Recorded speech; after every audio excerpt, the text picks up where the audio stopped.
गंगा भारत की आत्मा और आस्था की धारा। इसकी यात्रा शुरू होती है उत्तराखंड के उत्तरकाशी जिले में गौमुख गंगोत्री हिमनद से। लगभग 3900 मीटर ऊंचाई पर है यह। यहाँ से निकलने वाली धारा को भागीरथी कहते हैं। आगे चलकर यह देवप्रयाग अलकनंदा में मिलती है और यहीं से इसका नाम गंगा पड़ता है। अलकनंदा स्वयं सतोपंथ ग्लेशियर से निकलती है और रास्ते में धौलीगंगा, विष्णुप्रयाग, पिंडर, कर्णप्रयाग, मंदाकिनी, रुद्रप्रयाग जैसी धाराओं से जुड़ती हैं। इस प्रकार गंगा हिमालय की संकरी घाटियों को चीरती हुई हरिद्वार पहुंचती हैं और यहीं से मैदानों की पवित्र यात्रा शुरू होती है।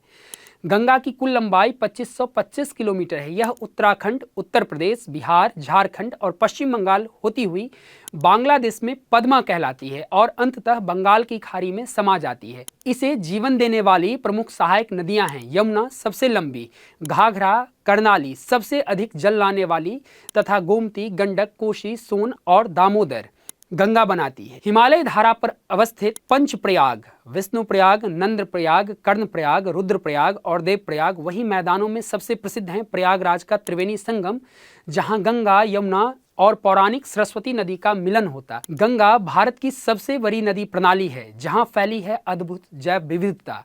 इसके किनारे गंगोत्री राष्ट्रीय उद्यान, राजाजी राष्ट्रीय उद्यान, कॉर्बेट रिजर्व और विशाल सुंदरवन राष्ट्रीय उद्यान शामिल हैं। यह क्षेत्र बाघ, हाथी, गंगा डॉल्फिन और असंख्य पक्षियों का घर है।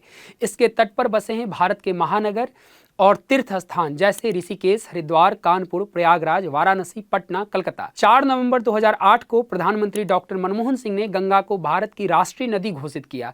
इसके संरक्षण के लिए सरकार ने कई योजनाएं बनाई। Ganga action plan 1985, national Ganga authority 2009 और सबसे बड़ी पहल नमामि गंगे कार्यक्रम 2015, जिसके तहत सीवरेज ट्रीटमेंट, घाट विकास और नदी की सफाई पर हजारों करोड़ खर्च किए गए। गंगा केवल एक नदी नहीं है, यह भारत की सांस्कृतिक आस्था और जीवन की धारा है। इसकी रक्षा और स्वच्छता यह हम सबकी जिम्मेदारी है। धन्यवाद।